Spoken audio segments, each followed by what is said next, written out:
Welcome back to the Republic of Arsenal, live again.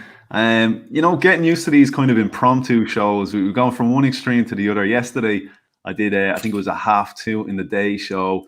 Tonight, it's coming close to 11:30 at night. So a little bit all over the place. But that's what happens when you're still absolutely buzzing off a cracking Arsenal performance. And we don't get too many of them, so we got to make the most of it. But the Mac is back. Gav, back in the house. What's up, Gav? What's good, man? How are you? Thanks for having me on.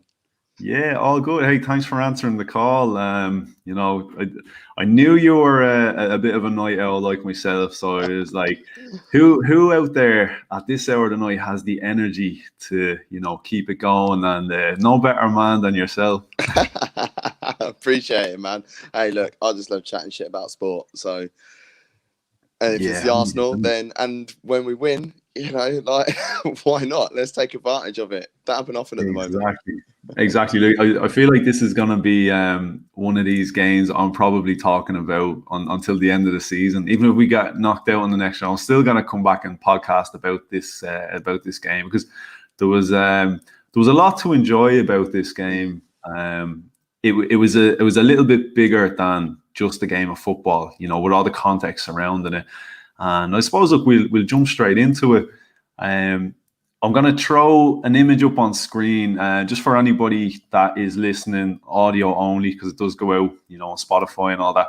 I'm basically going to throw up an image that, for me, when you see an image or a clip of something and you kind of say to yourself, this feels like it's going to be one of those kind of iconic moments. This feels like something that I think we're going to see for a long, long time. And this right here, this, again, for people that are just listening, the image of Alex Lacazette taking the knee in front of the Slavia Prague team, who are kind of all lined up arm in arm in unison. Like, for me, Gav, that's a pretty iconic image. That's a powerful image right there. Giant, mate. Honestly, so giant. Because it's all good, like the boys like taking the knee anyway, and I'm a big fan of that anyway. I understand why people get wound up by it. But at the same time, even if you do get wound up by it, I want you to understand the reason behind it.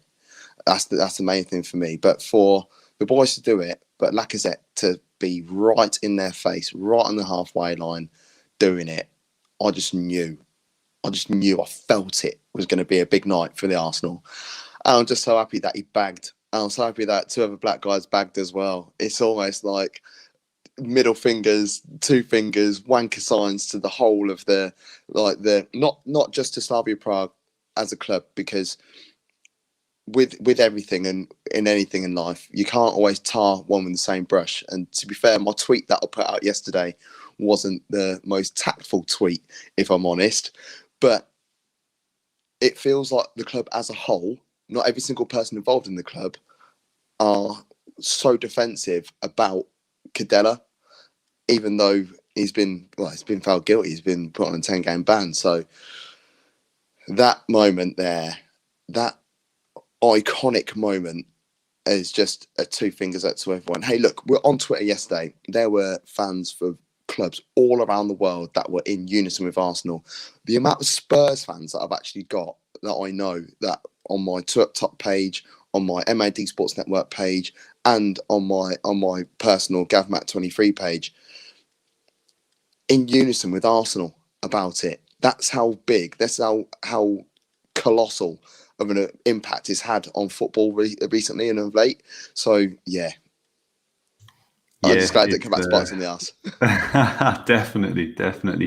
As I said, it's definitely a powerful one. And when I saw that today, the images doing the rounds, I had to include it, because it really does feel like it is gonna be, one of those that I think we're gonna see for some time. And I think it was all round a good night for everything. Even more like bigger than football, you know what I mean? I think it's sort of I think in a sense karma kind of played out, I think it would have been pretty heartbreaking, not just as an Arsenal fan, but when you see this kind of thing going on, and then a club going on and almost being rewarded in a sense, it would have been it would have left a bit of a bad taste. So yeah, definitely, I think everybody was a secret Arsenal fan last night. Whether you were an actual Arsenal fan or not, I think everybody was rooting for Arsenal. But yeah, like you said, I guess just to touch on the whole, you can't really tar everyone with the same brush and that. And for anyone that was watching, I did have Slavia academy coach Jonathan on, and absolutely top guy. So big shout out to him. He was absolutely brilliant. Again, look, it's one of those where it's easy for one person to to be a dickhead, and then we all get tagged as that. Like similar, if someone comes on a panel with us, they share their point of view and the video goes out, and then suddenly everybody says, all those guys think this. It's not true. So a prime example of that is Chelsea fans. Chelsea fans get a lot of slack for being racist, or being this, that, and the other. Now, I had the pleasure of going to the Champions League final in 2012. I won tickets via TalkSport, and TalkSport put us up in this mad 5-star hotel, gave us a few quid to spend. We were out there for 2 nights, including the game. And on the Saturday of the game, we went to Marienplatz, the main square in Munich, and the Bayern fans clearly and obviously were jubilant and excited about the prospect of their club playing in the home stadium for the Champions League final. Chelsea fans, I was thinking, well, they're all dickheads. They're all going to do this, all going to do that. Fantastic they were. They were absolutely brilliant. All around Marienplatz, it was a sea of red with smokes, flares and stuff going up. Loads of people wearing red, but then you also had a load of English guys wearing blue. And they were arm in arm with the Bayern fans, and they were, hugging each other and helping each other up and all that sort of stuff. And then as how the result panned out, Chelsea won the Champions League in their own backyard. I was thinking, this is where it's all going to go down. The complete opposite. And the Bayern fans, they all stayed and watched the trophy lift and the celebration, and they all stayed and they clapped. And the Chelsea fans were like, this is awesome. It's their first time. They were getting clapped off the pitch, clapped out the stadium, all that sort of stuff. You go to all the pubs and bars around that had already planned this party that was guaranteed to happen because they're always going to win. They had this song called FC Bayern Stern de Süden, which means Kings of the South. And it sounds a little bit like Kenny Loggins' Highway to the Danger Zone. And anytime all the Bayern fans all sat there, head in their hands in their head, and just devastated the fact that they just lost this game. But as soon as that song came on, they were up and they were celebrating and picking up the Chelsea fans and swinging them around, and the Chelsea fans were loving it and giving it back. So I will stand by Chelsea fans a little bit and say, I know it's not all of you. Hey, look, Arsenal fans, we've got our fair share of knobheads that go to games and stuff. But on the whole, I would say Arsenal fans are probably some of the nicest fans that are knocking around in football. But yeah, I know what you mean. And having a coach from Slavia Prague on, it doesn't mean, and this is what I'm trying to get at. Slavia Prague, they've got a racist player, and the senior people in office are the ones that are saying, I'm going to stand by my player, I'm going to stand by my player. It doesn't mean that every single player agrees with what's happened. And you don't want to have to shove things down their throat to almost force them to say certain things. You could just have someone on, have an honest conversation about football, and look towards the game and enjoy the chat. Yeah, definitely. Just want to give a big shout out there to Scott, all the way from Australia. So Scott's a big supporter, so big shout out to Scott there. He has his own channel as well with a couple of fans, a Man United and a Chelsea fans. So yeah, definitely we were checking out his channel. We'll have to get him on someday. He's a big gooner, so big shout out, Scott. But yeah, like that. Look, it was one of those. I suppose, in a sense, I can understand.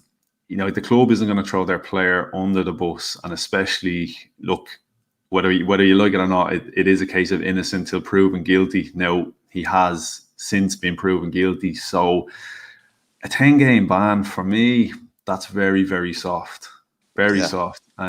Glad you said that, Ant. Yeah. It's very, very. I was thinking, say the word, soft. Oh, good word. It's a great word. Great minds think alike. Yeah, you have to bear with me. Like I'm past my bedtime. I'm usually on stream this late, so I will probably be recycling everything you say here tonight. But do you think Slavia are gonna do anything? You know, can you see them taking any action, or do you reckon they're just gonna sit back and say, "Yeah, look, the player's been punished. We'll leave it at that."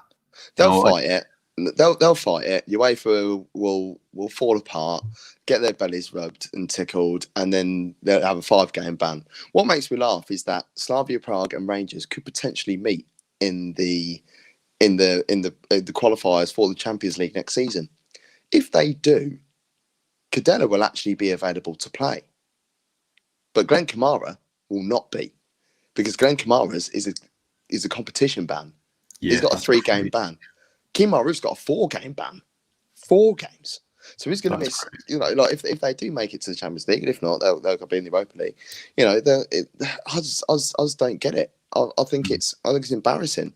I think with everything that's happening at the moment, in terms of, you know, racism has been around since forever, but this is now a time where it is rife. And this was the perfect opportunity, as far as I'm concerned, for them to say, right, I'm not saying let's throw the book at him and ban him for life or stuff like that, but this has got to be like, we're not talking about number of games, we're talking about a period of time. We've got to be looking at 12 months or 2 years or 3-year ban or something like that. So it has to be something big, something powerful, which will now deter anyone and everyone involved in the game to be like, whoa, I'm going to think twice about what I'm going to say and what I'm going to do right now. Because a 10-game ban, man, like Rio Ferdinand got an 8-month ban for missing a drug test, which he was clean. Yeah. Missed the Euros. Crazy. Was Euros? No, missed the World Cup 2002. Missed the World Cup. Yeah. Because of it. It's madness. Like, that's what I mean. They're preaching all this, you know, let's kick racism out of football. And, you know, they brought in the stand, taking the knee, Black Lives Matter, all these different movements and that. But, you know, it's all well and good, you know, preaching these things, or when are they actually going to act on it? You know, when is it going to be enough? Like, at what point does it have to get to before you actually, you know, treat it serious, instead of just, you know, let's raise the awareness, let's talk, let's do this. Like, as you said, that was the opportunity. And again, I know this is slightly taken away from Arsenal, that, but look, on the same kind of a topic, like in La Liga recently, we will eventually. But, in La Liga recently, you know, we saw a case, wasn't it Cala? Yeah, it was Cala, yeah. Diakabi. And again, there was a walk-off, and basically I listened to a podcast, and it was the Valencia owner that was actually speaking. And he basically said the way it worked was they walked off the pitch, they spoke to Diakabi, and he said, look, the way the rule works is if they walked off, they had it was basically an opportunity for the game to be forfeit, and they would lose had it gone through and not been enough evidence to sort of say, yeah, look, you have a case here. So it kind of came down to the sporting aspect of it. They sort of said, well, look, can we afford to forfeit the game? And Diakabi gave the blessing to go back out. He said, look, go out. Yeah, it's Diakabi's decision, wasn't it? Exactly. But the fact that then he wasn't in a state, I think they lost the game in the end, and he wasn't in a state to play as well. So it feels like, as far as I'm aware, I think Cala has been cleared, I think. Yeah. But if something was said, I think it's just they didn't have enough evidence, which is fair enough. You know. Yeah. But if it was true that he did say something, he used a racial term, whatever, it's Diakabi's the only loser in that situation, because he had to walk off. He couldn't play. He's left emotionally scarred from that experience, and no action has been taken. And listening to even was it Clarence Seedorf recently? Was it Clarence Seedorf? I think it was saying about banning people from covering their mouths when they're talking. Exactly. Yeah, exactly. And it's something that it irritates me to see players do that anyway. It actually annoys me when I see players having conversation and their mouths are covered. The thing is, I understand why they do it, because you know what the press is like. You know what the tabloids could be like. Yeah. And lip reading and things like that. How things can be misconstrued. I could just be having a conversation with you right now about anything. How are the kids? How's the missus, all that sort of stuff. But the way you must have seen bad lip reading on YouTube and stuff. I love it. Yeah, exactly. I love it too, especially NFL ones, because I love my NFL. Yeah. But have you noticed how well they match mouth to movement? So it's easy. It's easy for these things to be misconstrued in the press. So that's why the players cover their mouth. So I fully understand the reason why they do it. I don't want to see it banned. It's annoying because I want to know what's being said, but I can then put my own narrative on what has been said because of things like bad lip reading. Yeah, that's it. I suppose it's the only way I guess you're ever going to get around it is to mic the players, which we know is never happening. It can't happen. Can't we get a referee mic'd?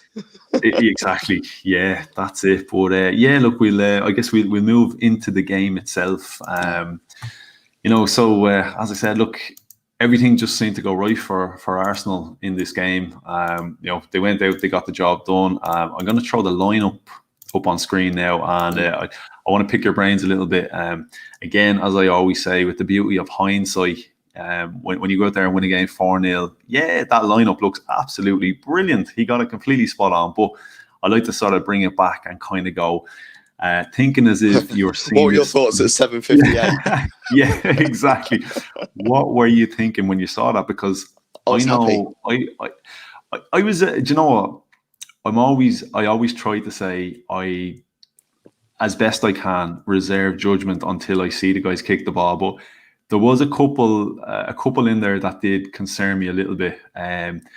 Basically, our fullbacks more so anything. Xhaka left back and Chambers right back. Did you have any concerns, or were you happy enough with that team? Yeah, I really was. I mean, I look at that whole back four. I think Pablo Mari is the best actual defender at the club, and I've watched football all over the world. I've been the first time I saw Mari was around 2017, 2018 sort of time at Flamengo, and I was like, I like him, and I did a bit of research. I know that he's been looked at, all over the place. He's played in Europe before, and then the UK, I would say, saw him first time properly in the World Club Cup against Liverpool. And I was like, that's that Pablo Mari guy. Yes, I like him. So I was when we signed him, when we were linked with him, I was buzzing. I'm not going to lie. I thought he was going to be the saviour, because I like an old school defender, and he is that. Granit Xhaka. I took my brother to go watch the Arsenal for his birthday, October 2019, against Leicester, and I can't remember playing left back at the beginning of that game. I want to say Kolasinac. I might be lying. But whoever it was got injured, and Granit Xhaka had to fill in at left back. Now, me and my brother still banter about it to this day. That is like his the best thing since sliced bread. He's the future Ballon d'Or winner at left back. Granit Xhaka, he was fantastic that game. He was, that game was brilliant anyway. The beat Mesut Özil was absolute prime Mesut in that game. He was fantastic. But Granit Xhaka put in a really good performance there at left back. And then the following game, we played against Palace. He scored a free kick on the edge of the box. I was like, that game as well. And his spatial awareness was brilliant. I was thinking, have we just found a new position for Granit Xhaka? The only thing missing from it is his pace. He hasn't got any. But I'm old school. I like a 4-4-2. 2 up top, hence the name of my podcast. I am the exact same. For the longest time, oh my God, for the longest time, and I understand why you don't see it. I understand the evolution of the game, but sometimes I look at how exposed our lone striker is, and I'm just like, would you not just put someone else up there and just try it? I don't think it's just an Arsenal thing. I don't think it's just an Arsenal. I think it's in general. Like, I want my fullbacks to be able to defend. I couldn't give a shit how many assists you get. I don't really care how many forward runs you're making and that. I want my back four moving in a line. And that is a very old school mentality. But if you've got 6 decent players in front of you, your back four can do that. And you know, whether you're playing 4 midfield, a diamond, 5 midfield, 1 up front, you know, 2 holding, 1 in front, you know, it doesn't matter what you're doing. If your back 4 is astute and moves forward in a line, it will work. You know, well, we've got a bit of inception going on here. But nah, Yeah, this thing, I don't know. This thing tends to freeze from time to time. I'm going to say to me, yeah, you it's know all what? good. But nah, I said this 100 times. I said it wouldn't be this podcast without some kind of technical issues going on. It's just, yeah, technology is not my friend.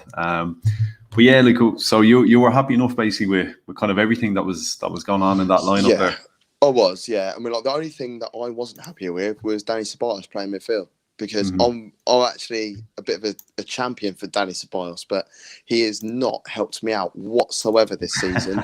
You know, done no like favors. No. he has been the weak link in a lot of things, but you know his flick the other day for Lacazette, what a move that was. I was thinking, yeah, this is brilliant. You're actually sort of like buying yourself in. Wenger ball, wasn't it? Wenger ball Yeah, all over. it was lovely, 1-touch movement, all that sort of stuff against Sheffield United. But I just think, that was my only worry. I think I would have parted El Neni alongside Partey. I think that was my only issue.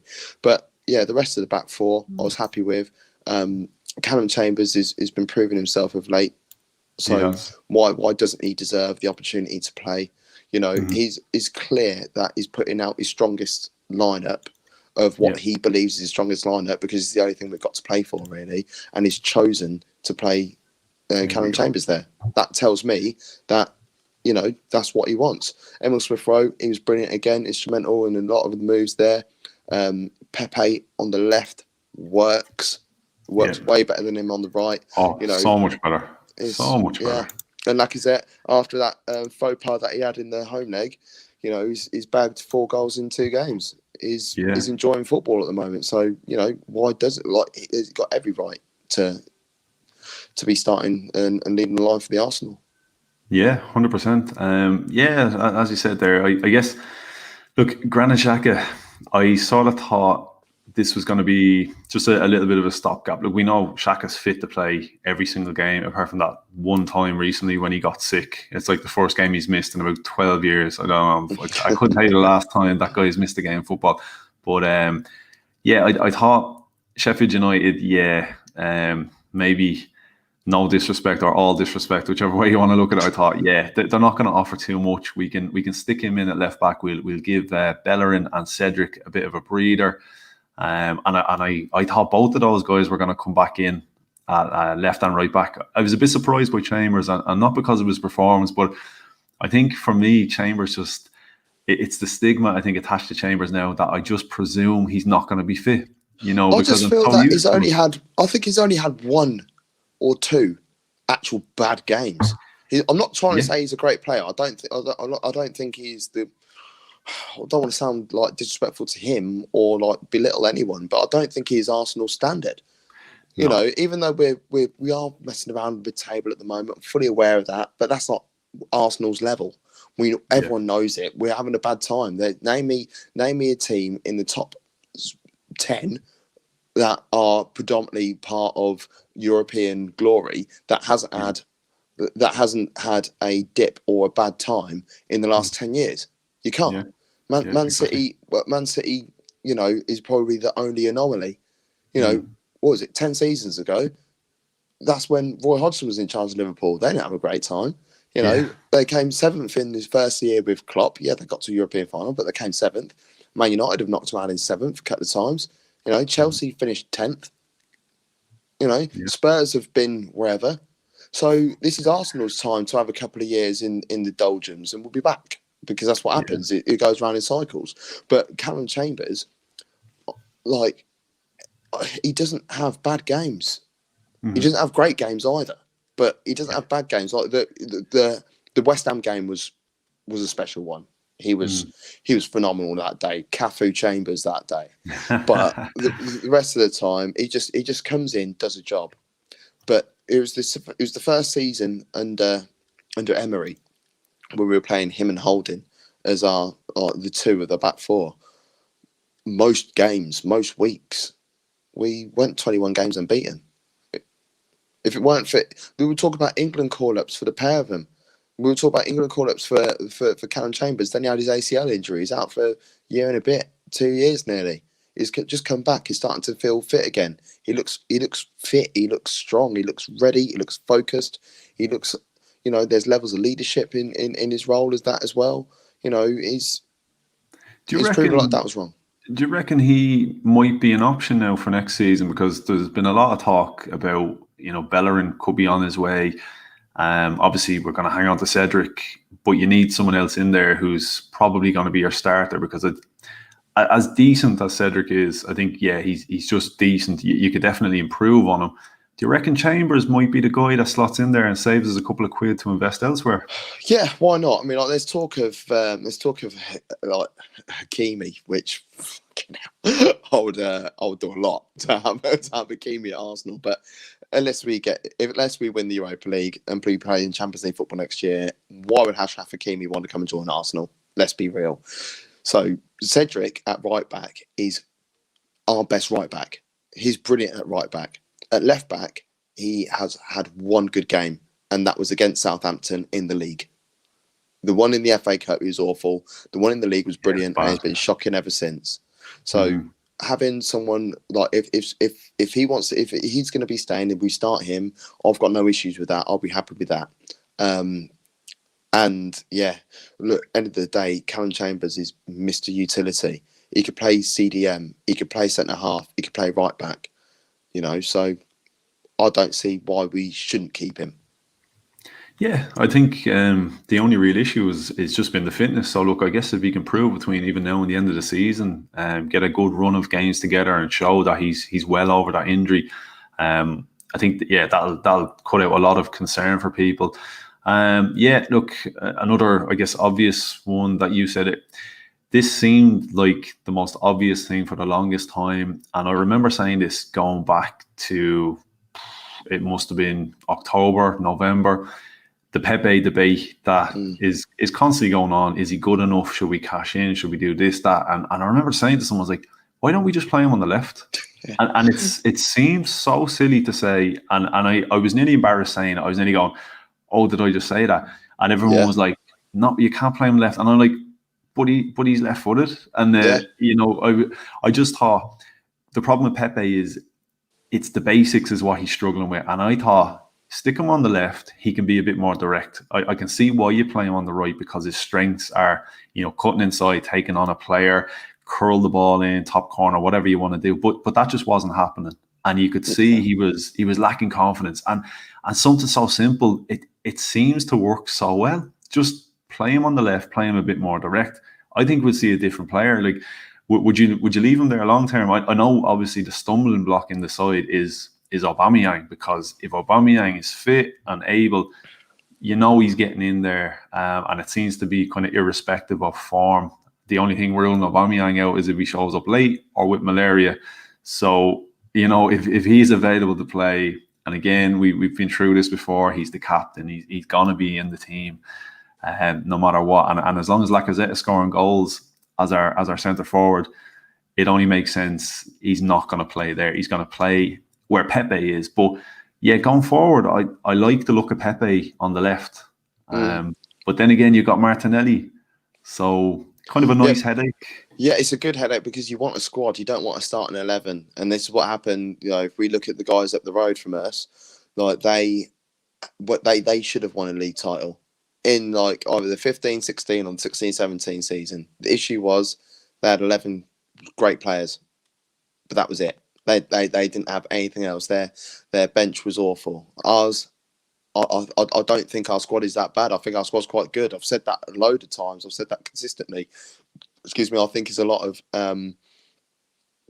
there's a few egos knocking around. There's a bit of complacency knocking around. It's like, well, I'm not going to get dropped, so I don't mind. Look how that long run that Aubameyang had at the beginning of the season. What did he offer? Nothing. Was he going to get dropped? No. So it didn't really matter. Pepe, though, if we signed him for 20 million, no one would be talking about him. It wouldn't matter. if he's got if he's having a good performances, people are like, oh, bloody, that's a good bargain. If he's had a bad performance, it's like, it's only 20 mil. Whereas now it's like, if he's having a substandard performance or a basic performance, and it's like, oh, you pay £72 million for that. And if he has a really good performance, like man of the match sort of levels, which is produced a few times this season, people go, well, he should be doing that because it's 72 million. It's not his fault. It's not his fault he went for 72 million. He didn't choose his price tag. It's not him. But when he's playing wide right, he's too obvious with his cutbacks. You know, you'd be able to get away with it back in the day when you had players like Robin. You know, because I'm not being funny. Robin made a career out of running on the right hand side, cutting back using his left. We knew he was going to do it every single time. Whereas you knew he'd do it, but you just couldn't stop him. No, but Pepe isn't Robin. And Pepe isn't quick enough or as smart enough as Robin. So as soon as he gets down that right-hand side, he's going to get to the edge of the 18-yard box. We already know what he's going to do, and he does it too slowly. Whereas when he's playing on the left, as you alluded to before, he is so direct. He is so... He just drives at you, and he's so damn quick. So when he's playing on the left, he hasn't got to think about, oh, shit, I need to cut back and do this. He's not got the time to do that.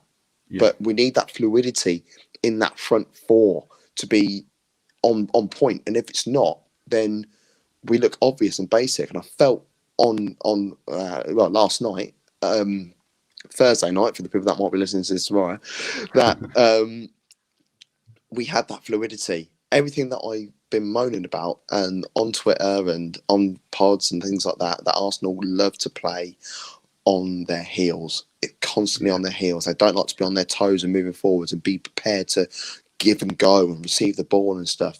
Arsenal haven't done that for a few years. And I said the only one time I've seen that of late was when we played against Man United on New Year's Day a couple of years ago.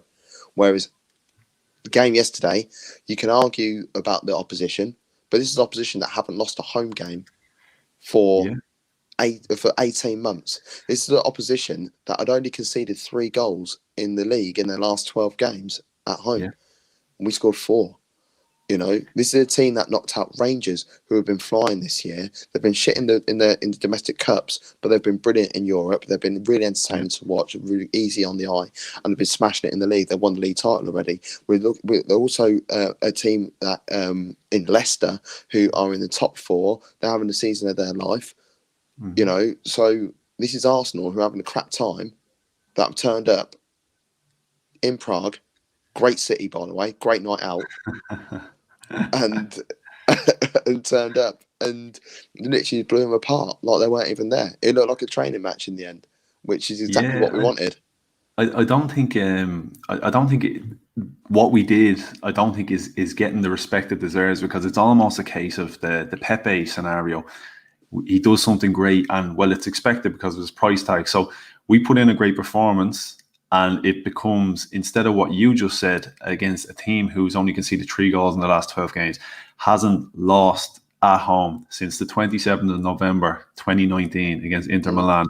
You know, domestic champions already, absolutely smashing it. They've knocked out some serious quality. Like arguably Leicester City are a better squad than we are. You know, if you're judging by the league table, they got knocked out by this team. So, you know, taking all that into context, I'm looking at the fact that we got out there away from home, put 4 past them, kept a clean sheet, and like that, we made it look easy. You know, we showed up on the night, but there's still a section that are going, well, it was only Prague. You know, well, they're only playing the Czech League, you know. Yeah, but then that's just the football snobbery coming in, and people that don't actually watch football or really understand it. They'll just be, you know, stats driven, or watch a couple of highlight reels. You know, watch the game and understand the game before you comment.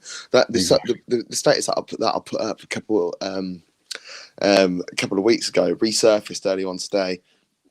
Excuse me. So I've got a bit of wind. I've been burping loads. Budweiser will do that. The Budweiser, and I've had Turkish as well. I love Turkish food, and there's loads of garlic and stuff in it as well. So do apologise. But it resurfaced. I was like, people that call like whatever league a farmers league or whatever, they're calling it that. It's like, well, you obviously don't watch it. Bundesliga, for instance, it's farmers league. It's boring, it's crap. Buy and win it all the time. Do you actually sit and watch Bundesliga football? And if you don't, I don't want to have this conversation with you, because you clearly aren't aware of the talent and the quality of the game. And we are fully aware as well that some leagues aren't as strong as others. But it's still 11 players against 11 players, and they still need to perform. And that's when I do go back to, they're not Leicester out. Leicester are flying. They're FA Cup semi-final. They're third in the league, third in the league still. Then you've got, Rangers doing their thing. And Arsenal, they got a draw against Arsenal. So, there you go. They were dangerous before the game and only Prague after the game. Yeah, like that summed up brilliantly, because going into the game, everyone was saying, oh, they're a dangerous side. But because we absolutely spanked them, then it became, well, they're only Prague, and that just goes to show. So I think that brilliantly summed up what a lot of people were saying. But yeah, like you were sort of saying there, it goes to show, like, it's easy to sit here and look, I'm not going to lie, I don't watch Czech football. So that's why it was great to have, that perspective from, Jonathan Davis. Big shout out the academy coach that came on, because when you speak to people like that are involved in it, obviously it opens your eyes and it makes you kind of go, okay, hang on, this is serious. And one of the dangers, I think, of a competition like the Europa League is, I've seen it said before, it's pretty funny, but I've heard a guy saying, Europa League, you're playing against a bunch of Wi-Fi password teams, you've never heard of, out in the middle of Kazakhstan, wherever, that's taking the piss, basically. But these teams, a lot of them, take Slavia Prague, for example, are champions of their domestic league. And yeah, okay, it might not be the same standard of the Premier League, but they are still well in control of that league. That just because they play in that league doesn't mean that their squad hasn't the caliber. This is the thing. It's not their fault. It's not their fault. When people go, oh, Rangers are this, Celtic are this, whatever club in whatever league are this, or whatever. It's not their fault. You can only beat who's in front of you. But they didn't choose to be. They didn't choose to be Prague. Yeah. It's not Prague's fault that they're Prague. It's not Benfica's fault. It's almost like the Paris Saint-Germain kind of thing. Like, a lot of people use Ligue 1 as, it's a farmers league. That is the go-to farmers league, isn't it? Exactly. But then you look what PSG have done. They've knocked out Bayern Munich just because they are in that league playing against these other sides who apparently are farmers.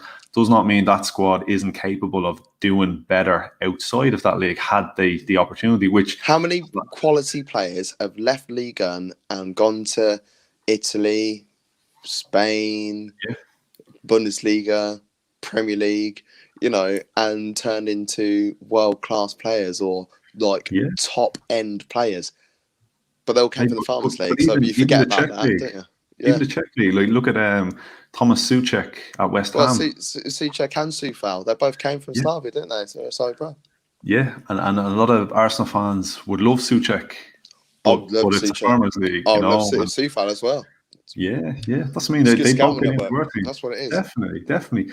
But it goes to show, and I guess the other side of it is, as I said, these are teams full of confidence who are used to winning, so they don't look at Arsenal and go, oh, this team might be as no. They say, you know what, we're used to being dominant and in control, and we're used to winning games. So it's not the same mentality, and I think we saw that from them in the first leg. That, okay, we were the better team. We should have made it more comfortable for ourselves, but they weren't willing to roll over and die. And I think what we got right in the second leg was we didn't show them respect, and we went for it. We did last night what we should have done in the first leg. Yeah, that's right. We exploited them, and as Jonathan had said to me, the guy who actually scored their equaliser, he was actually a makeshift centre half playing with a 20-year-old. They had their top goal scorer on the bench at the time, their domestic top goal scorer. So, I looked at it and I said, Arsenal really, really missed out on a big opportunity in the first leg. Now, we put it right last night, 4 goals, clean sheet. I think it was just, we showed up and we said, look, let's go at these. But this is what frustrates me about Arsenal.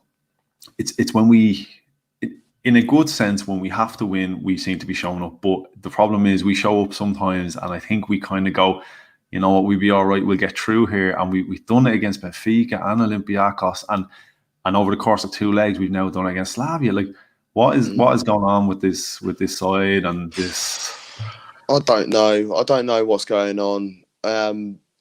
14 games without a clean sheet is off for a week. 14 games without a clean sheet, and then 2 clean sheets in 2 games as well. So it's like it's so frustrating being an Arsenal fan, because we end up watching it and being like, right, okay, this is how we play. This is what we do. This is how we should be turning up. We got Fulham at the weekend, and I'm just like, Fulham are in relegation battle. Sheffield United, they're knocking them out down the bottom. But Sheffield United have picked up points against some of the big boys in the Premier League this season. Fulham have done the same as well. Fulham went to Anfield and picked up 3 points. We could all take the mick out of Liverpool with their home form, whatever, but it's still Fulham. Liverpool have got far superior players and quality and management than Fulham have.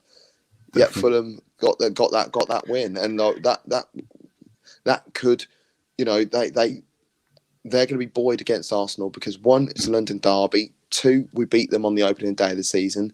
3, they are in trouble and could be in a lot more trouble if West Ham don't pick up all 3 points against Newcastle tomorrow.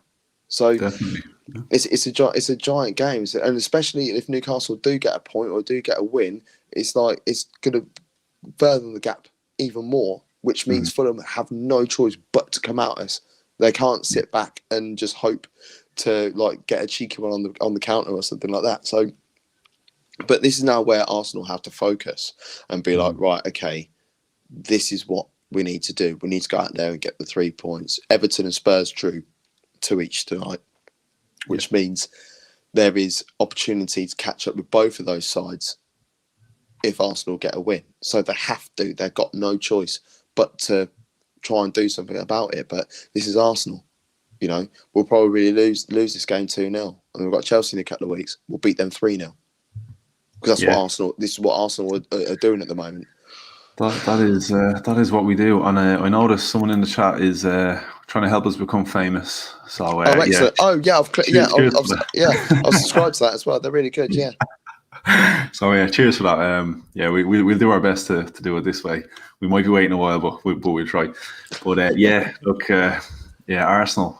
Yeah, you just don't know what you're going to get. But looking at Fulham, I suppose. We've. I don't think there's.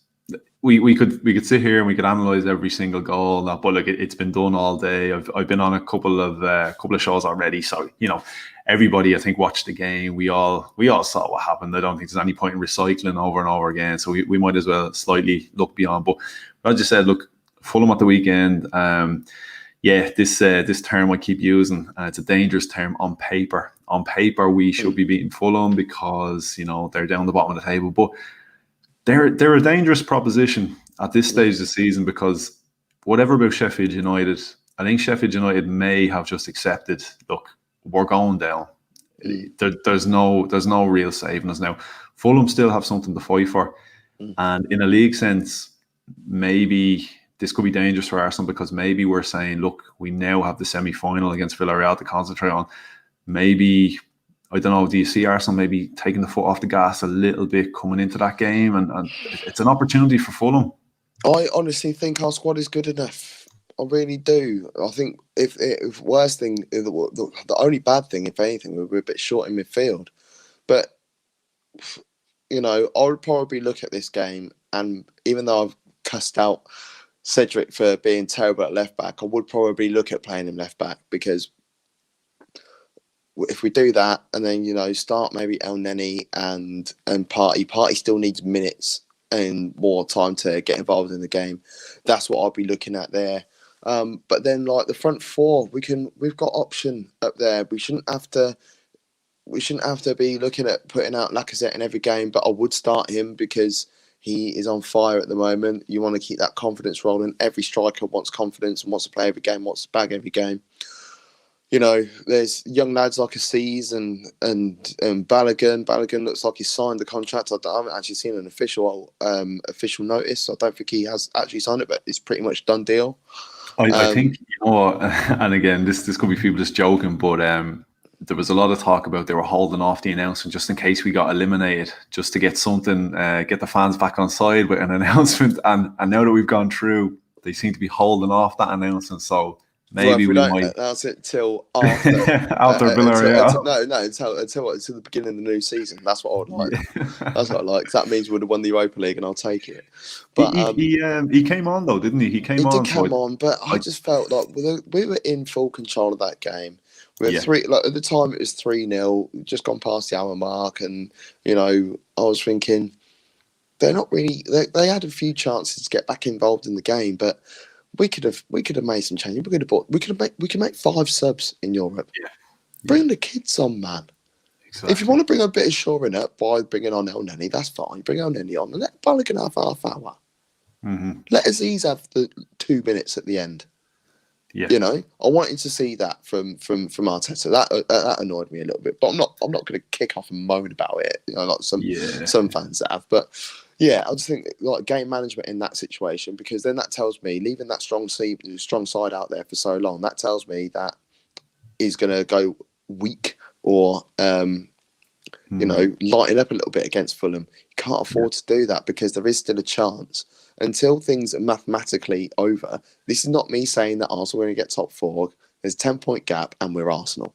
yeah, We're not had a good year, but things happen in football that are crazy as hell. We could potentially get top 4. We could get 5th or 6th. Now, what this is leading to me is we are going for Champions League or nothing. Mm-hmm. And the nothing bit, I don't mind the idea of it, because then that gives us a year of 38 games and a couple of like the cup competitions. That's fine. Yeah, and no other real distractions. No distractions. However, that is bad as well for attracting anyone. If we want to attract some players in or keep hold of players that we've currently got, that is.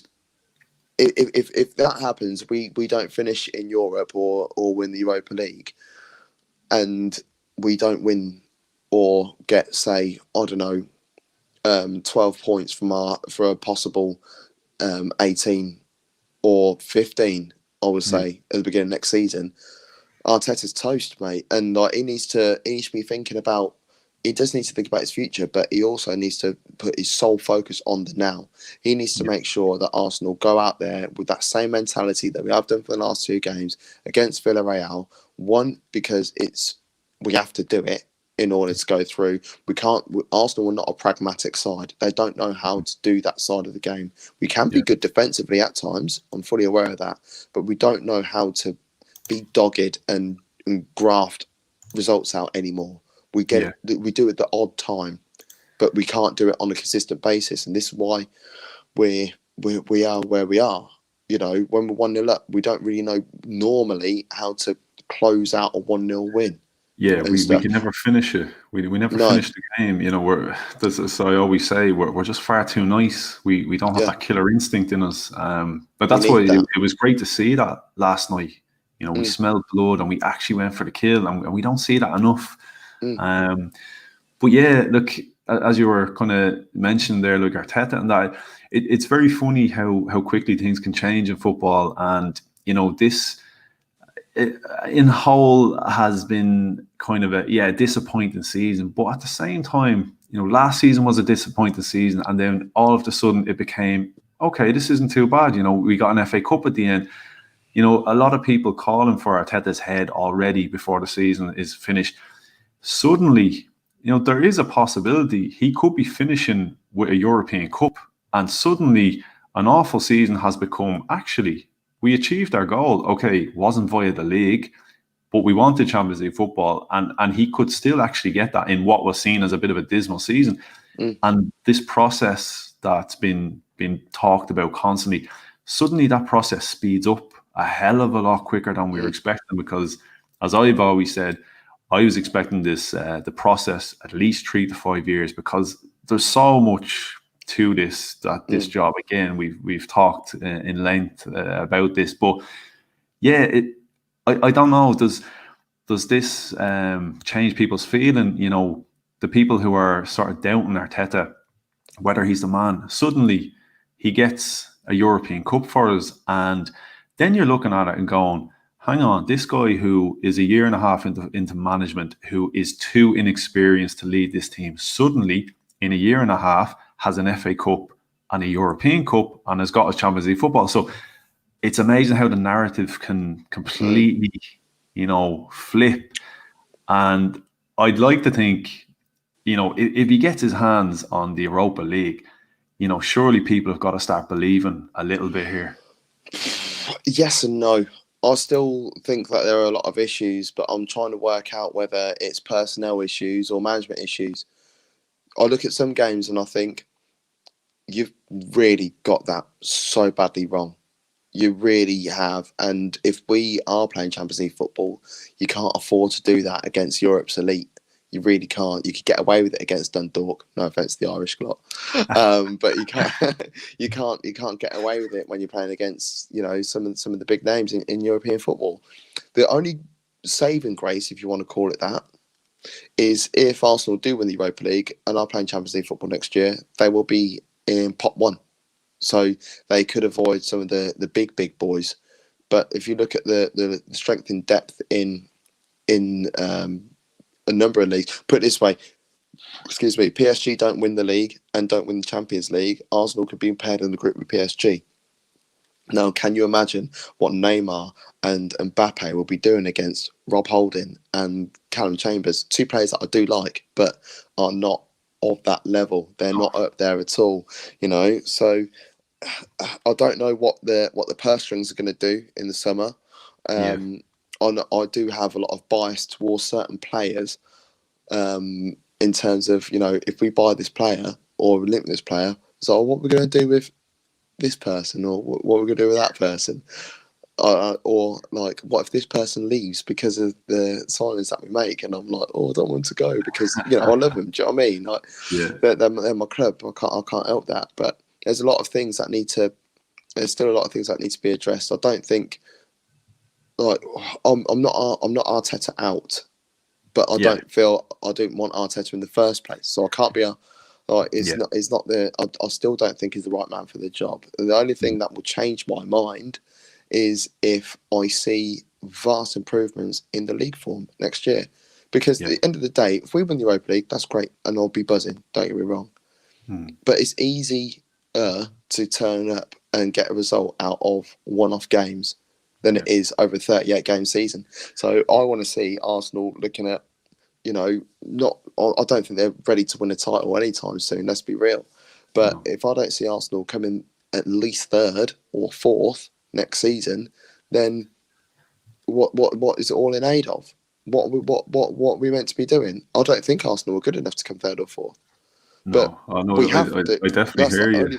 That's the only thing that is going to change my mind for me to turn around and say, the process has worked. It's taken a long. You went arse over tit to get there, but you've got there. And now, in the 22-23 season, I want to see you do the same again. If we do come fourth, I want to see at least him come third. And then the following season, the 23-24 season, I want you to make a genuine attempt to go and win the league. You have to. You have no choice because it's called progress. We're trying to see some level of progress with a guy who you're telling me to trust the process. And if we're going backwards or stagnating, then that's not forward movement. No, that's not the forward kind of change we want. But I think the problem I'm having is, like everybody, look, I want us to be back playing the Champions League. I want us to be competing against the best teams. As I said, I was fully willing to accept the fact that it's probably going to be at least 3 to 5 years, as I said, before we can really get competitive. The squad as a whole needs a hell of a lot of work. Arteta as a coach needs a hell of a lot of work. He needs more time, to build the experience, make his mistakes, and this is why, I guess in a sense, we all want to wake up in the morning and suddenly we're back competing where we're supposed to be. I think the problem is, we want the Champions League football, but we've got to accept the squad is not ready as it is right now for Champions League football. It's not ready to compete for top 6 in the Premier League, really, when you look at it. So, if we win the Europa League and we fast track ourselves to Champions League football, I'm worried. I'm very, very worried that, like, not that we're not going to be competitive. Like, we are going to be the whipping boys in the Champions League, because, as I said, what I was looking for is we get over the summer and we make the gradual improvements and we see the form improve in the league for next season, and then maybe we push for Champions League qualification through the league. If we're finishing 9th, 10th in the Premier League, but getting fast tracked to Champions League because of, we pot one. Yeah, I mean, we've had more competitive sides in the Champions League getting smashed by Bayern Munich and that. Like, we're going to go back to that again, but it could be 10 times worse, because we're targeting, we're dissecting the squad and we're saying, look, what are we going to do with our striker next season? What are we going to do with our right back? What are we going to do at centre half? What are we doing beside Thomas Partey? Suddenly, if you get Champions League football, that becomes, instead of looking at some of the targets that are being named, like Lamptey and Bissouma and all that, suddenly you're back in Champions League and you're kind of going, okay, what do we want to do with Champions League? Do we want to just be in it? I still look at those targets. And this is why teams like Man City and Liverpool have done so well. They look at the teams they look at the best players out of the lesser teams that want to make a step up, and they do come in and they do a job. Jolie and Lescott was at Everton. What were Everton doing in like 2010 or whatever? They were doing nothing. Jolie and Lescott goes on and wins the league title and was part of a decent side. And I don't know what people's thoughts are on Jolie Lescott, but he's a bloody good centre half. I know that much. And then, like, for instance, like Arsenal were just languishing, like going for top 4, but never making a genuine attempt. Sometimes we're like 15, 20, 25 points behind the league winners. So when City come in and be like, Bakary Sagna and Gael Clichy, do you want to come over here? Emmanuel Adebayor, or you come as well. They were able to do that sort of stuff. Kolo Touré, everybody. And then, but then Liverpool, like, Van Dijk, Mane, these are 2 players that were playing Southampton. What was Southampton doing? Yeah. They were getting out of a relegation fight in game 30. They're clearly their 2 best players. They were like, all right, I love these. Yeah. So this is what bigger teams do. Wan-Bissaka going from Palace. What were Palace doing? Yeah, exactly. So but then when Arsenal are looking at the players that are of lesser clubs, it's like, it's embarrassing. Look at Arsenal. Well, why go to Bournemouth for to get these players? It's like, I don't know. People just want to bag on Arsenal for those sort of things, but I think people forget though. Like, just, I guess, on the topic of Bissouma, I've obviously seen a lot of people saying, yeah, Bissouma would be ideal, and I do. I like Bissouma as well, and I could definitely see what he'd add. I've seen people saying, like you said, why would you look at Brighton and lesser sides? That's not going to improve us. But if you look at the like of Martinelli, like, what Arsenal fan doesn't rate Martinelli, and what Arsenal fan doesn't see the potential? Are people aware we got him from Brazil Serie D? Yeah. You're trying to tell me that's a step up from Brighton? Like, no, I'm sorry. Yeah. This guy Bissouma, for example, he's playing Premier League football. He's already earned himself a move to the Premier League. He's established himself as he loves sticking a foot in as well. We missed that. We need I have a question here from Scott, actually. So Scott's curious. He had a debate on his own podcast. Would you take Jesse Lingard next season at 30 million? No, I wouldn't take him. No. And the reason why I wouldn't take him is because I want Arsenal to be looking at younger options. He's still only early 20s, isn't he? Still there, 20, 21? He's got bags of potential, hasn't he? Bless him. But what is it? No, on the level though, is 28? I think he's about 28, yeah. And if we look at, just say if we do end up signing Odegaard, Odegaard's 23. Smith Rowe is 20. These lads are ready though. Age hasn't shown an issue in terms of their youth. They are ready and they've proven themselves in pretty much every game they've played for Arsenal so far this season. Excuse me. Lingard has had I think that, I don't know, when you play for Man United there was an expectation for you straight away, and he didn't score or he didn't get an assist or get a goal last season until the last game of the season where he bagged. Last game of the season. And actually funny, right? Because my job I know all about that bet. I Yeah, know you all know about about that that. bet. For people that don't know, I manage a bookmakers, and this wasn't done. This was I think an online bet, and some guy had Jesse Lingard to go a full season with no goals and assists, and was it like the last 30 seconds of the Yeah, it's like season or 150 something? to 1 or something, weren't it? Yeah, It's some yeah. big odds. That 150 to 1, no was goals or assists, and the last kick of the the season. last kick of the season.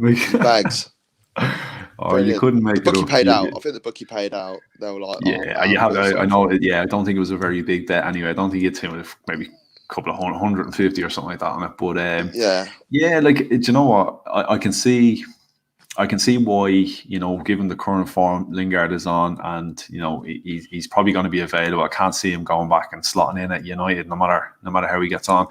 But yeah, I think our profile of what we're looking at is going to be more Odegaard, 22, 23 kind of players, and I think it's been like that. If you look back at a guy that we will move into now in a minute, Unai Emery, when he came in, he had a list of targets he wanted. He wanted Nzonzi, and he was given Lucas Torreira. I rate Torreira, though. I'm so pissed off with the way that we've treated Lucas Torreira, man. He is the type of person that we need in midfield, like just someone who is tenacious. just like a little, tenacious. Yeah. That's the way I call it. I call him little Jack Russell, just going there, just like chopping at people. That's exactly what we need. Anyone says, "Oh shit," though. I think it was, I saw so much in him that I liked. I think it was just unfortunate. Sometimes players just don't settle, and I think he just knew from the start. I remember one of his early conversations, and he started talking about the weather, and you sort of know as soon as a guy talks about the weather, early days, and kind of goes, you know what, this is crazy. I'm seeing different seasons. You're going, this guy's not going to last. This isn't going to happen. But yeah, look, that's the type of profile. With the model we have, it was always going to be that way because we can't compete with the finances of Man City and Chelsea and things. We can't throw 200 million at it. So we were always going to look at bringing in, 20 to 23-year-old players, give them maybe 2-3 seasons and then try double or hopefully treble our money on them. We bring in Lucas Torreira, I think 25 million. I think we had ideas of eventually you're getting 60 million for this guy at least, Unfortunately with him, it didn't work out. Hasn't gone out of the way. Yeah, I still think that's the direction we're going to go. But then, that's fine as far as I'm concerned, because in that 2-3 years' time, they might have helped project Arsenal into a position. Yeah. So if we're not in a position that we want to be, then we can still make a few quid. And if we are in the position that we want to be, then it was a great coup, isn't it? But Jesse Lingard has had a great few months. Excuse me, can I see it lasting until next? Lasting throughout next season and stuff? No, I can't. If I'm honest, will he go back to Man United? No, I think he'll be used as a bartering tool for Declan Rice. So I think that's the whole point, though. But they sent him there. He could have gone somewhere else. I think the reason why he didn't go to Spurs, because there was talk of Spurs, is look where Tottenham are in comparison to West Ham.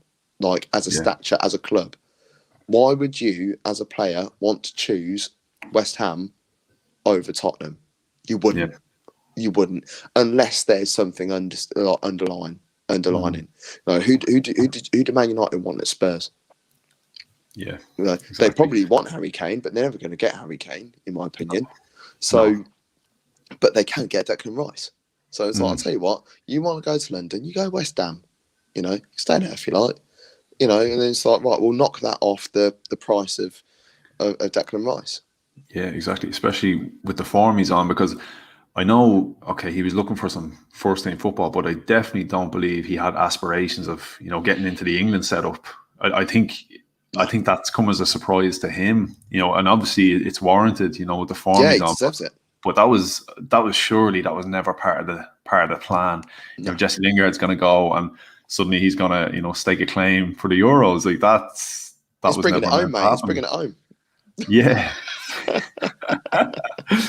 possibly, but yeah. Look, I don't know. I just don't know Jesse Lingard. I don't know if I could deal with a Millie rocking and do all. I couldn't. I just couldn't have that. It was bad enough seeing that. Aubameyang, Lacazette, Pepe, all just piss around dancing. When we're not winning, it's going to be absolutely terrible. We don't really want that. We don't want that happening. No, not at all. But yeah, look, we'll move into the upcoming opponents, and we were on the topic of managers. Unai Emery, Villarreal. Initial thoughts on this tie? What are you feeling? Let's make it 3 out of 3 for the love of Jesus, man. Come on, because the 06, the 09, and now 2021. We need to do it. Villarreal, they're a tough side, man. Let's be real. Unai Emery's got them playing some nice football. He does still have those same tendencies of Kevin Keegan-esque. We'll score 3. Like you score 3, we'll score 4, sort of thing, which sort of like goes against the ethos of Villarreal. So, if I'm honest, I don't know how the fans read of Unai Emery over there. I really don't. But from the outside looking in, he had moments at the beginning of the season where you had people thinking, hold on a minute, they might do something here, and they've slipped off quite a bit, but they've been performing in the Europa League, and all their efforts will be going towards this one, to win the game anyway, because they're one step away from the final, and just that added pressure of playing against a former club, that he's going to have those players so buoyed up. Arsenal needs to be ready for what to expect from Villarreal. So we'll see what happens. But I feel that we, use the words here, on paper, we should do all right. But I just don't want to see complacent Arsenal again. I want to see front foot, forward thinking Arsenal, and really make a go of it and try and make something happen. Yeah.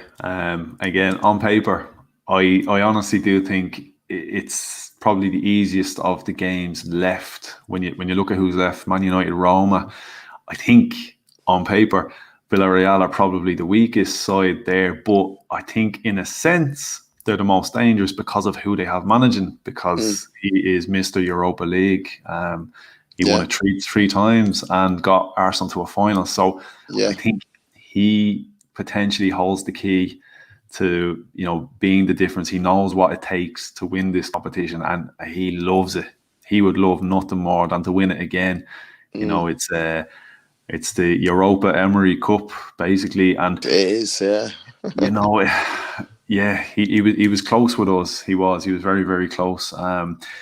And yeah, like I said, he'd love nothing more than to knock his former side out on his way to picking up the trophy again. But I do think, again, if you're weighing up the two squads, it looks favourable to Arsenal. Like when I look at that squad, there are some quality players. Like Pau Torres was a guy that we've been linked with for a while. That's right.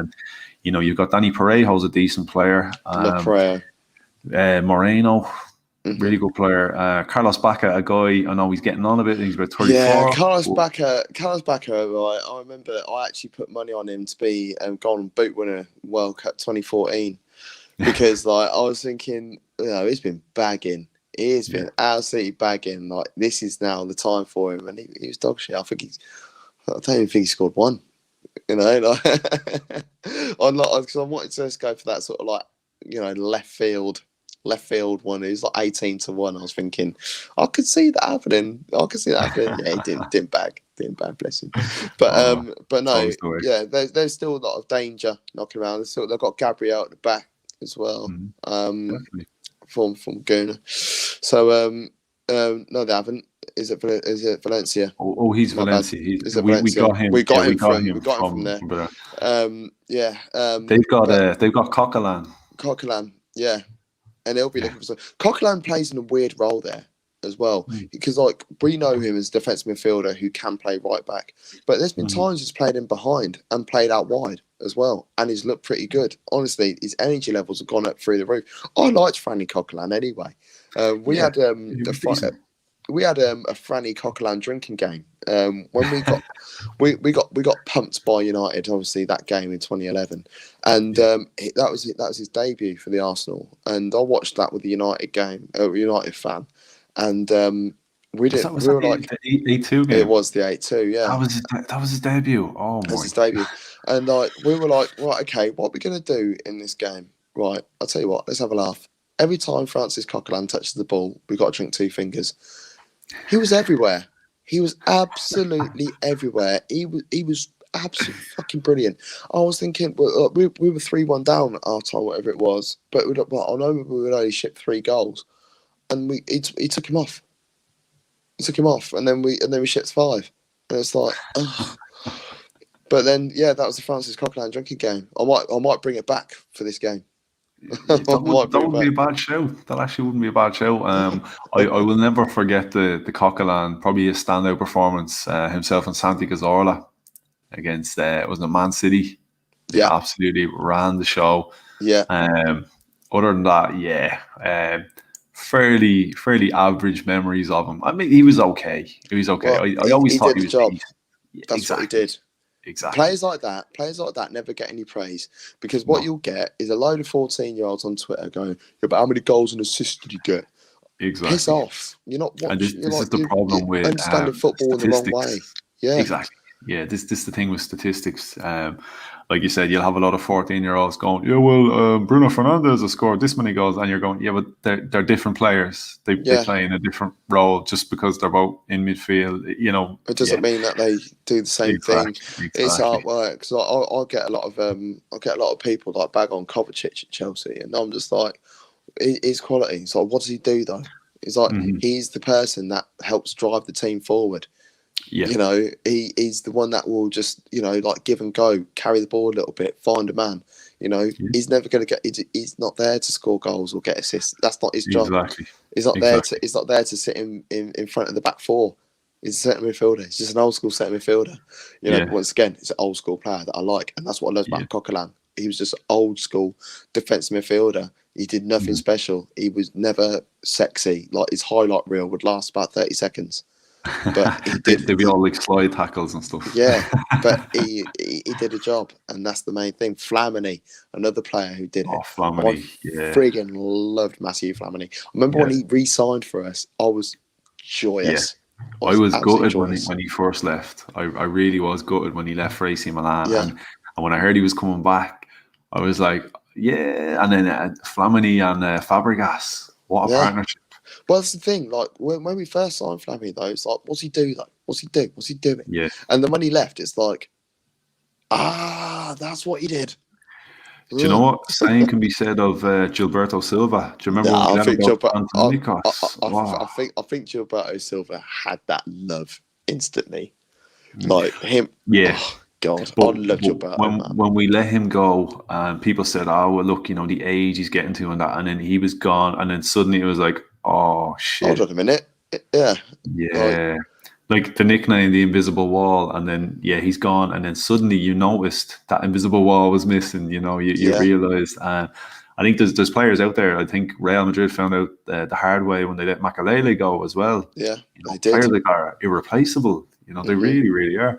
But yeah, look, going back to this tie, as I said, look, on paper, the famous term on paper, I do think I'm confident, and I worry when I'm confident because that's when we don't show up. Yeah, me too. I think we can do it. I think we can do it, and I'm just throwing it out there. I definitely think we can win this competition. And I know, I've got look, a at this feeling. stage, yeah. Well, I've just what got. do you reckon? I've just got a slight feeling that it's going to be Roma in the final. Yeah, I said this on a show earlier. They asked who's going to be the finalist, and I sort of said, well, Ollie's track record in semi-finals. I see Arsenal Roma in the final. Yeah, let's hope it is, and let's hope that Roma have a bad day at the office, and Yeah. Arsenal can squeeze in and get the trophy. I just look 95, 2000, 2006, 2019. Hmm. They're our last 4 European finals, and we've lost every single one of them. Yeah. And it's just like fifth time lucky. Yeah. Look, we got to get there eventually. Eventually, we're going to have to. So yeah, I'll throw up. Look, just in case anyone's not aware, that's the semi-final there, and yeah, like I said, look, some good sides left. But I can't see why. I cannot see why. If we show up with that attitude we had last night, like, why not? Why can't we Mm. get by Villarreal? Like, what are they, seventh in La Liga? So, okay, they're having a good European run the way we are, but they're also, they're not exactly setting the world alight in La Liga the same as Well, us in the Premier anymore, League. they were. That's the thing. They They were on were, that 18 yeah, game run, 19 game run, I think it was, unbeaten. But yeah, this is what I had to remind a lot of people is like, because like Arsenal, like, I don't know whether it's people like taking a mick out of Arsenal or whether it's Arsenal fans going, huh, you got rid of Emery and look yeah, at him. He's on a 19 game unbeaten run. I was like, motherfucker, we had a 21 game unbeaten run and where did that mhm, leave us? yeah. You And know? a, Fifth. a lot of that, look, I know you need a certain amount of luck that goes into a run like that, but I watched a lot of those games in that run, and on another day, in 90% of those games, we would have lost. Like, Well, we on were another day, constantly 1-0 down or drawing at half time. It would make a change or two at half time and then we'd turn it around and win the game. So it's yeah, like you got your tactics wrong. You got your whole understanding of the game wrong right from yeah, minute one. Well, from minute one, from 2 o'clock when you put the team sheet in. It's yeah. like, well, that's wrong. Like if I was refereeing that game, I would have to go back. Doof, doof, doof. Unai, you got this wrong, mate. Just, just give it back to him. You know, Unless the tactic was to be behind at halftime, so he could give this. Maybe that was his tactic. That he's so good at geeing the team up at halftime, and he has these speeches prepared. So he's going, you know what, send out the wrong team so I can, look better because I get in there and I rile them for yeah. halftime. I don't know, maybe it's just He probably, yeah, he probably had the way to, yeah, he'd probably be like the away side to win first half, Arsenal to win second half on the betting. Do you know what I mean? Like, it's probably in your story. Didn't notice. Yeah, a big shout out, Dave. Dave is still in the chat, still going strong. A couple of people in the chat. There's Adam. That's a new name in there. I'm not sure if Adam is still there, but he was asking, are we reading out questions? But yeah, look, if anyone has any questions that's watching, do throw them in. I was gonna open up the line, but you know what? To be honest, I don't know at this time of night if there's any point. I think we're probably best off. If anyone does want to join, you can give us a message in the chat there. Otherwise, I'll leave it closed. We'll leave it for another time because, yeah, no, we're pretty good at waffling ourselves, Gav. So, Just rambling, having a chat about the Arsenal. yeah, see, that's it. Sometimes that's the way to do it. Just nice, laid back chat. And yeah, the time is gone anyway. But yeah, I completely forgot what I was going to say. But look, while we're on the topic, I guess I'll pick your brain on this guy, Balogun. What do you make of the Balogun saga finally coming to an end? Well, Well, so it seems. it appears so. Yeah, I mean, I think it's just a case of his agent wanting to get a few more quid. I think that's what it was. I don't think Balogun genuinely had any want, reason, or desire to leave Arsenal. I Yeah, honestly don't think that. But his agent said, like, oh, well, you're a young lad. You want more game time. Why don't you go get some money elsewhere? Because yeah, then it was like, all this chat was like talk about, like 40k or 50k, 60k a week. it's It's like, crazy. bro, if you've barely played a game for the Arsenal, prove yourself. Football's gone mad. It has gone mad. Like I've got pals that play Premier, I've got one pal plays Premier League football. Got a few pals that play in the Championship, but I've got a few of I know people that play further down on that as well. Well, I know how much money they're on. I'm not going to discuss it or put it out here on that. But it's just like these lads are in their mid-20s or one of them's in his early 30s. He earns enough. They all earn enough because they've had a career. I remember when these lads, not my lads, like the guys that I know, but I'm talking lads like that playing football in the pro game. When they're teenagers and stuff, you're on your YTS contract, 140 quid a week. You're going out cleaning boots and like doing that sort of stuff. That shit don't happen anymore. That don't happen anymore. Now what they're doing is like they turn 18s, they turn 17s on their first pro contract. They're automatically on X amount of thousands a week. They're doing this and doing that. And I'm just thinking, where's your humbleness gone? Where's your Yeah, you're not grounded. I think something needs to be done about it. If you're a superstar, I'm saying is when I'm talking about superstar, I'm talking like someone like Wayne Rooney, who was 16, burst out onto the scene in the Premier League, was bagging, played for England at the age of 17. Give that man a contract. You look at players like Bukayo Saka. He's been doing bits. I know it's not very often you put Bukayo Saka and Wayne Rooney in the same sentence, but I'm just talking about a historical player who is, whether we like him or not, is a Premier League legend. And then we're looking at someone who has the potential to be a Premier League legend in the shape of Bukayo Saka at our club, the club that we love and that we want to succeed. He's got England caps now. Yeah. He's played a number of games in the Premier League this season. He's played what 25, 30 games in all competitions this season. In multiple different multiple positions as well. Left back, in behind, wide left, wide right. He's been doing the job, and he's 19. He deserves a big contract. He deserves a payout. But Balogun, I rate him, but he's not been playing and proving himself against adults in competitive top end football matches. Maybe we should give him a bit more time to play, but have we really been able to afford the time to play him because of the way we've been playing? And this is what pisses me off about the Europa League game against Slavia Prague, is because we were 3-0 up at half time. Maybe just watch what they're doing for the first 5-10. Make sure we don't do anything stupid, ship an early goal, but we didn't. So then lob him out there. Go get half hour. Do you reckon, like Dave was saying there, possibly did he hold them back because he might use them against Fulham? Nah, I don't think he will. I I wouldn't start him against Fulham, and this is what I said earlier on in the stream, is that I want to see Arsenal rest a few of our key players. However, Lacazette has to start. Keep that confidence rolling. If you can't not start him. He scored 4 goals in 2 games, 2 braces. He needs to be playing again this weekend. And if he does, I expect another goal as well. Or 2. Yeah, it's a tough one because I completely see that, and especially with Lacazette, because he's such a form player. I think this is the problem with Lacazette. He always gets this run of form, and it's always we go through this. Is he good enough and that, and then he always hits this run of form. So you never get it consistently throughout a whole season.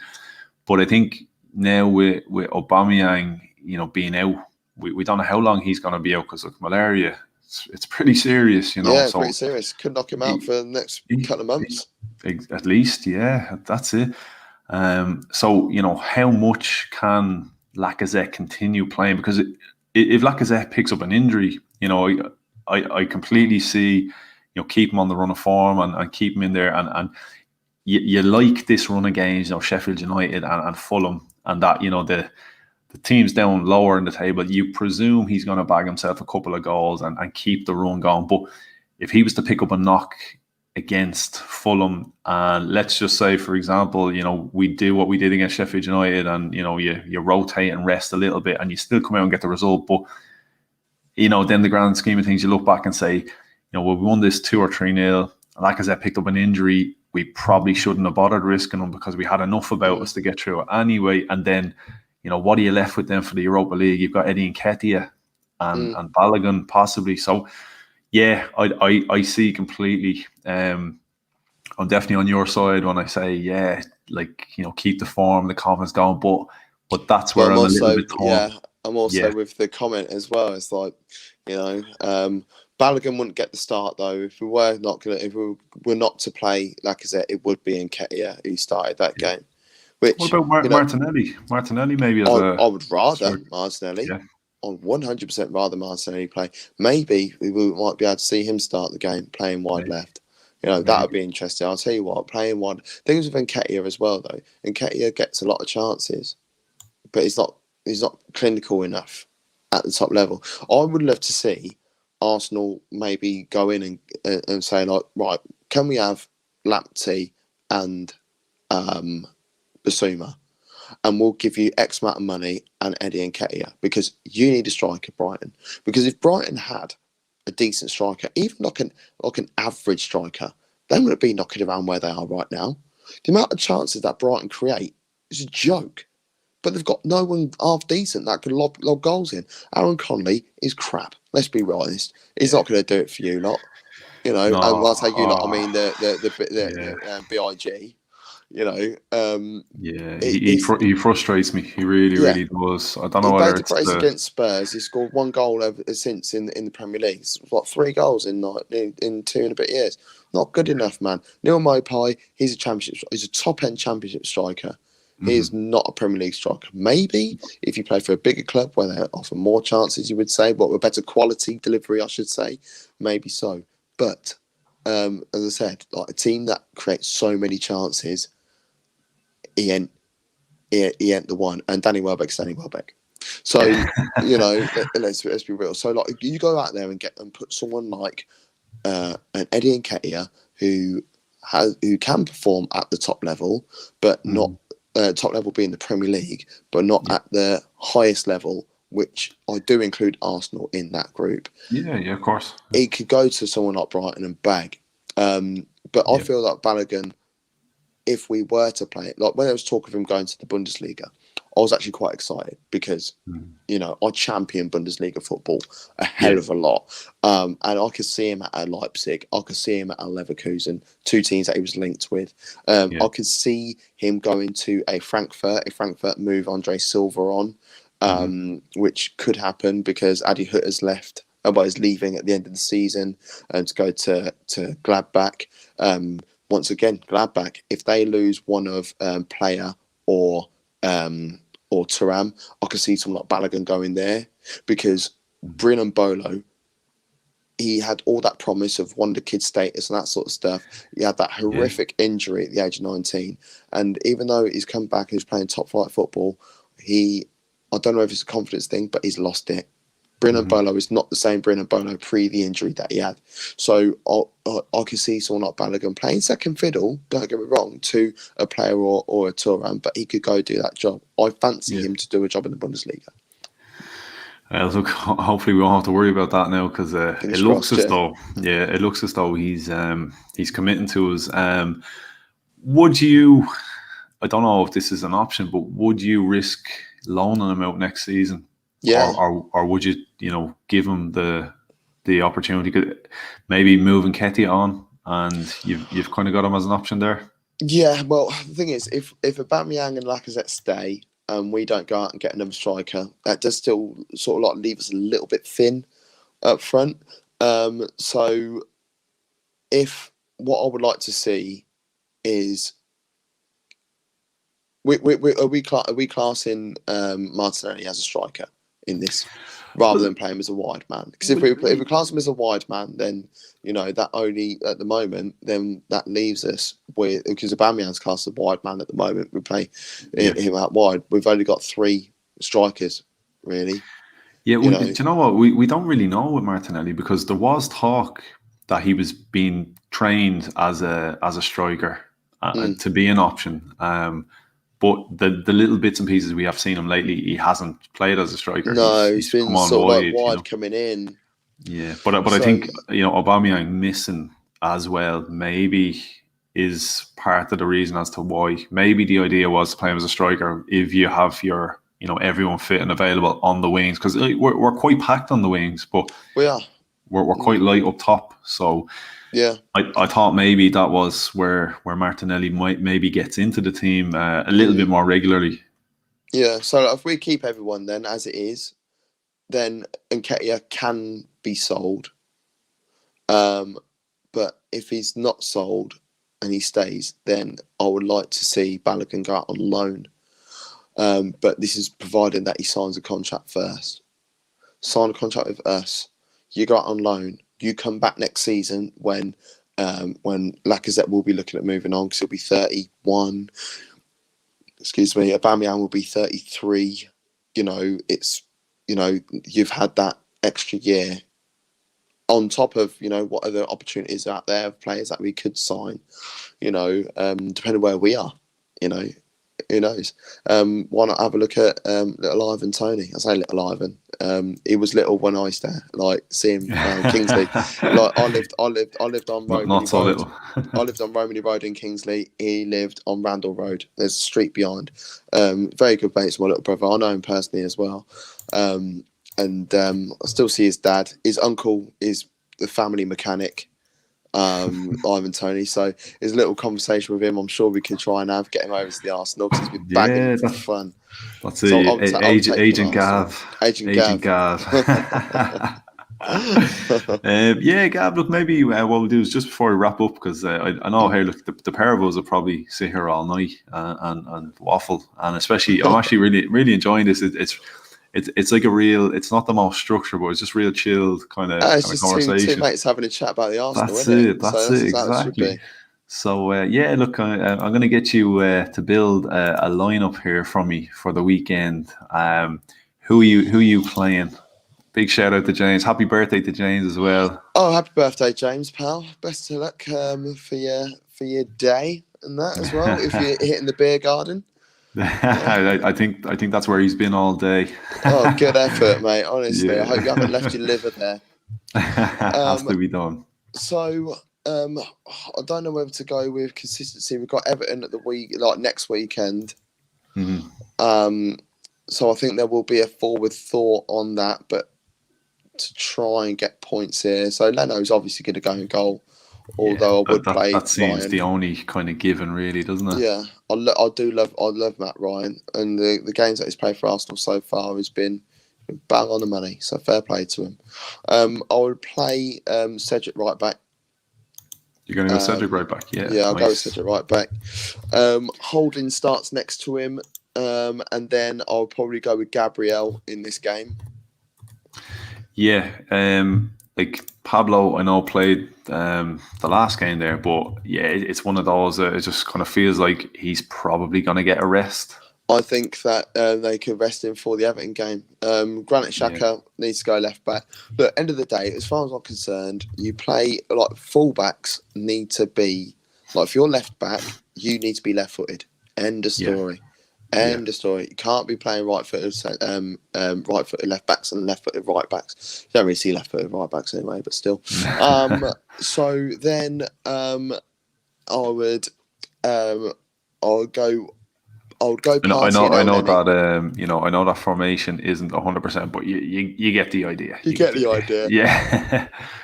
So you're going Partey and Elneny. Partey and Elneny as the two. I would. I'll still go with Smith Rowe as your man in the midfield there. Oh, okay, no, Elneny's sneaking his way in there where Partey should be. Because I want to go. We still need to go strong, but at the same time, we need to think about other things. So then, my wide men, I would look at playing Willian and Martinelli. I'll play Willian wide right and Martinelli wide left. Yeah, those feel like Willian's probably due a game, isn't he? Due a game. I'll tell you what, right? He went on that run. He actually was arguably our best player. And then he gets dropped. It's like, fucking hell. But the thing is, this isn't the strongest Arsenal side of the players that are available, but we do have to think about the Everton game. And this is what I want people to think about first when people go, oh, but why aren't you starting this player? Why aren't you starting that player? So we need to still rotate a little bit. We've got Everton coming up, and then we've got a real tough Europa League game away from home against Villarreal in the semi-final of a European competition. So we need to make sure that players are still getting minutes, players are still remaining fit. So, I said, I'll play through the middle though still. And as I alluded to plenty of times in this stream already, we need to make sure that we play him because we need that confidence to keep rolling through. We really, really do. If his confidence, if he gets dropped, it's going to take that while to get the confidence back in again. And that timing could be detrimental to us when we are trying to push for a European trophy. So that's what my starting 11 would be. So Bernd Leno at the back, back four of Xhaka, Gabriel, Holding and Cedric. Midfield, two holders of Elneny and Partey. And then sort of like that front four diamondy sort of thing of Smith Rowe at the base of the diamond, Lacazette at the top of that diamond, and then on the wings, Martinelli and Willian. Yeah, look, I would have no issue with that. Again, like you said, look, there's got to be a bit of rest and rotation, and it's not a case of picking your strongest 11. You have to have upcoming games in mind, and that side to me, that makes perfect sense. It really does. Like I would have no issue. What changes would you make if you were making it right now? What would you be doing here? I guess I can see the sense in El Neni coming in, but again, I don't know. Maybe for some consistency, do I leave Danny Ceballos? I just want to see more from Danny because I know he's got the ability. Too. Yeah. Other than that, would I be tempted? Maybe. Look, we know Granit Xhaka's going to play. We know he's going to play. If you took El Neni or Ceballos out, or even maybe if Thomas Partey a rest, put Xhaka back in midfield. And so I'm not against that idea, to be honest. But then a left back, I would then be inclined to play Bukayo Saka there because he's played there. He understands how to play left back, or maybe even go for it with a back three potentially, and put Bukayo Saka as a left wing back. I don't know. That's the line part I would probably put about. I've a weird feeling Hector Bellerin's going to sneak his way into this team. Yeah, me too. Yeah, although he hasn't. I love it. That's a player. That's a classic example of what I was saying earlier on. That there are better players out there, but then if we were to go out and sign a right back, then I would be like, but what about Bellerin? Where would he play? And it's like, oh well, we sell him. It's like, well, we can't sell him. Because he's like he's an Arsenal boy, man. He came through La Masia, but he's a Londoner now, isn't he? He's got the accent and all. His accent always kills me, man. Every time I hear him talk, I'm just I just think, I still think about like how rapid he was and stuff before that injury. I always think back to that Liverpool game when he bagged on the edge of the box just beforehand, and it was like we beat him 4-1 at home, and he was just flames that day. I just think of that Bellerin. Anytime we talk about him, anytime anyone has any Bellerin slander, I was thinking that moment, and when we beat Bayern at home before they pumped us away. Because it was his movement, weren't it? He was rapid. He won the ball back and then just darted, and then Özil had a little bit of a party that day in that as well. But yeah, I'm a Bellerin fanboy. Fuck it, you heard it. You heard it here first. We've lost so many subscribers right now.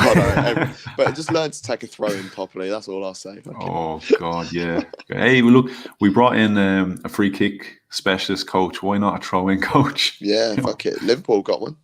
Yeah, hey, look, it's part of the game. Why not? It's part of the game. You might as well utilise it. I think Rory Delap a couple of years ago. Like, look at that. Why doesn't that happen anymore? You never see that anymore. Like, Rory Delap, and then Ryan Shotton came in straight after him, didn't he? Yeah. And I remember Rory Delap when he was a striker at Derby. Rory Delap as a striker? He used to play up top, man. And then he started dwindling back, and then playing right back or whatever. But long throw-ins, you had him. You had Andy Legg, who used to play for Cardiff, I think it was. Dave Challoner. These players. Tranmere, Yeah, Tranmere. It was some weapon. Yeah, man, I'm showing my age a lot. Does anyone think I look my age? Because just tell everyone I'm 21. Like this light. You don't look a day over 20. You don't. Oh, I love it. Honestly, that's a lot of money I've got to be sending you now after that. I'm telling you though, and as an Arsenal fan as well, it's not easy looking young, staying fresh, and yeah. As I said, I showed you the ball spot that I have coming up here from all the years of Arsenal. So I've already made my daughter an Arsenal fan. She's 6 months old, but she looks 50 already because of all the crap that Arsenal have put her through already in her short life. Hey, yours is lucky. Mine looks like David Luiz. So. Oh God! Anybody that's watched a couple of live streams will see my daughter does tend to crash the party now and again, and Just she's pop got in. this big mop of curly hair, and I've kind of made a habit of saying, David Louise, so it's kind of stuck. and the poor kid, I was buying her first shirt last season, when she was 4, and I was torn, and I said, you know what, I'm going to get something printed on the back, and I was like, will I get Guendouzi or will I get David Louise? And I sort of thought, I don't know, can I do that? Can I do that to the kid? She'd never just be forgive your me. name and number 4. That'll do. That'll have to do. But look, just before I wrap it up, score prediction. What do you think? For the Fulham game? I'm going to go with we're at home. I'd love another clean sheet. I'm going to go with a 2-0. 2-0. Yeah, sounds fair. Again, look, I'm not expecting the beginning of the season. We were full strength, full of confidence. We absolutely played them off the park that day. A Willian masterclass. Yeah, hopefully we might get that again. Might get it again. Well, I've got him down to start, anyway. So you heard it here first. William, first goal scorer. He's overdue. He is overdue a goal. But look, I like the sound of 2-0. I do like the sound of 2-0 because I think there'll be a bit of rest and rotation. And look, might be still some tired legs after playing Thursday night as well. So I'm not expecting another 4-0 absolute trashing. So I take it. I take 2. I take 1-0. I take 1-0 to Arsenal. I'll just take a W. Yeah, don't matter how it happens. By exactly. 5-4, fuck it. Exactly. But look, Gav, I really appreciate you coming on here tonight. As I said, it was kind of a last minute type of thing, and I tend to do that.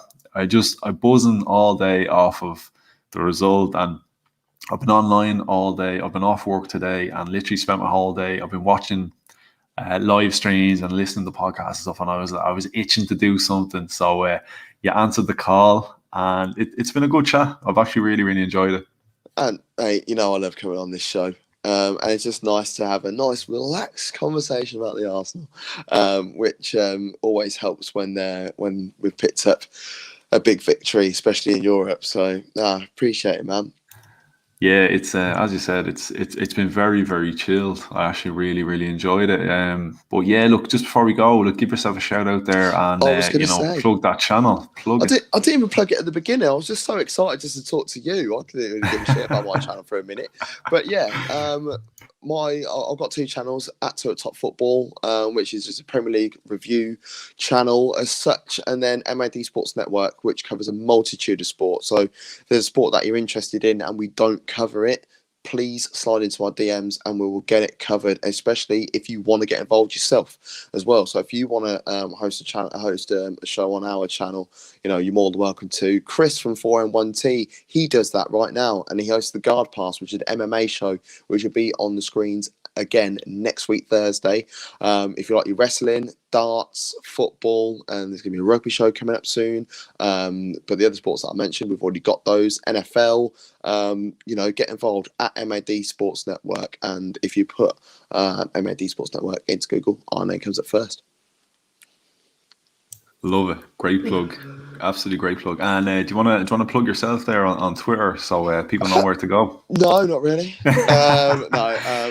For MAD Sports Network, it's MADSN. That's all the football stuff. By the way, on the football side of things, we do the Bundesliga, the Championship, and the MLS. So that is, there's some like new leagues, if you want to call it that, to a lot of football Twitter and that, but get involved with that sort of stuff. And my personal Twitter is @GavMac23. Sometimes I post about the Arsenal, sometimes I post about my daughter, sometimes I post just random funny memes and shit. So I'll just put whatever down, whatever I'm feeling, I'll retweet it and see what happens. So yeah, just give us a follow, and there it is, really. Yeah, so it's out there now for any fans of Hector Bellerin or any Hector Bellerin fanboys. fanboys, get in touch. We can have a Bellerin off. a bell off or a bell off. You're allowed to say that. we'll have to make it a drinking game. Every time Bellerin's name is mentioned or something, we'll have to be I'll shots. be battered, absolutely battered. Yeah, could be dangerous. But yeah, Gav, as I said, really, really do appreciate it. It's been great chatting to you. So look, Always we love. definitely get you back. So big shout out to Gav, big shout out to everyone who joined in tonight. As I said, I was going to open up the lines and take a few calls, but yeah, it's actually after 1 a.m. here, so Is it already 1 o'clock? it is. So yeah, I know when this goes out on audio as well, people don't quite realize how unstructured this actually is, and we tend to jump on at crazy hours, and sometimes we have plans that don't quite go to plan. But it's been pretty good. We've I suppose I got a bit more in the chat than I was expecting for this hour tonight, to be fair. So a big up, especially Scott, all the way from Australia. Fair play. So that was pretty cool. But yeah, look, as I said, do continue to like, share, subscribe to both myself and Gav. And yeah, look, we'll be back soon, hopefully celebrating another win. I think Wednesday. I'm throwing it out there to put myself under pressure that I have to perform and get it together by Wednesday. And the reason why I'm saying that is because I'm trying to set a day, and I'm going to try stick to it, because what I do is I'll come off of this live tonight and I'll wake up in the morning and I'll go, will I go live again? But now I've put it out there, so now I have to. Can you do me a favour wait. though? But can you do it after 7 o'clock, after 8 o'clock, so I can finish my Bundesliga show and tune into you? I don't want to miss it. I like it when it's live. I want to throw me £2 worth in. So if you do that for me for a favour, that'd be wonderful. I will do that just for you. Just for you. And that is football Twitter YouTubers love. That's exactly what it is. That's it. Mad love. But yeah, we leave it there. So yeah, cheers, Gav, and cheers everybody. And come on, you Gunners. Come on.